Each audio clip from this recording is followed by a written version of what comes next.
हे पण आज कुठला पेपर आहे रे? आज बाबू त्या डापण्यातल्या हातातलं पुस्तक बघ केवढं मोठं आहे. शाळेला हे तर आपल्या 10वीचं पुस्तक दिसते.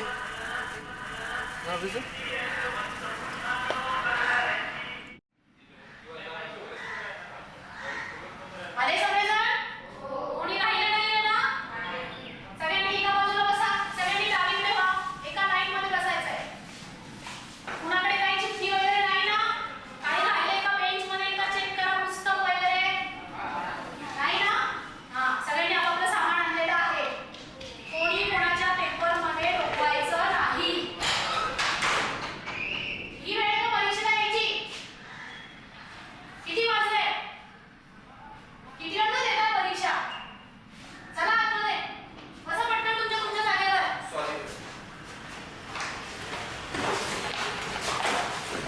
एका बाजूला बसून घ्या. इकडे बस. हां, एकमेकांच्या पेपरमध्ये डोकवायचं नाहीये. 15 मिनिटं अगोदर तुम्हाला प्रश्नपत्रिका वाचायला दिलेली आहे. नीट प्रश्नपत्रिका वाचून घ्या. प्रश्नपत्रिकेवर काहीही द्यायचं नाही. जर काही लिहिलं तर तुम्हाला शेरा दिला जाईल.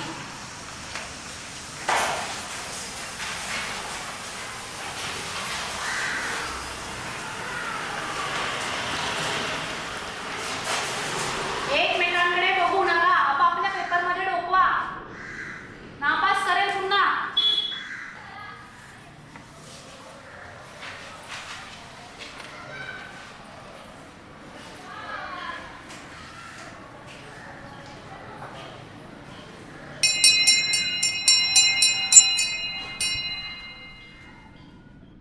साऱ्या जिंदगीची वाट लागली.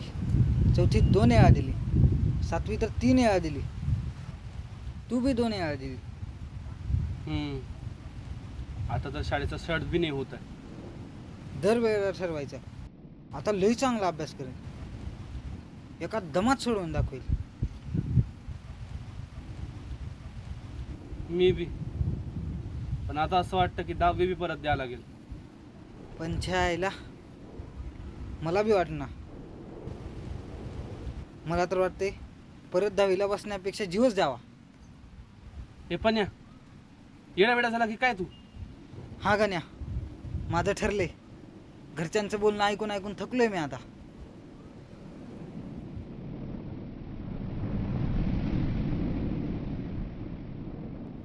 हे पण मी बी येऊ का? रात्रीच्या वेळी नानाच्या हिरीवर.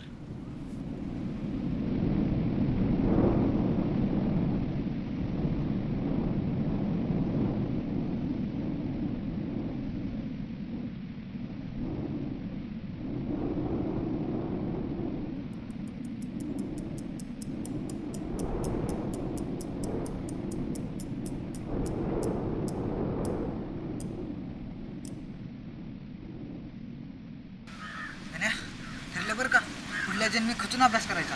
दरवेळेस शाळेत पहिले यायचं. 10वीला तर जिल्ह्यात पहिले यायचं.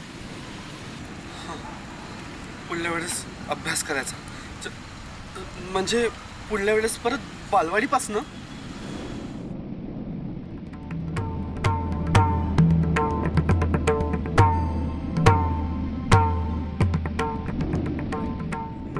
आज मम्मीने घरी पनीरची भाजी बनवली होती, खायला नसते भेटली. पुढल्या वेळेस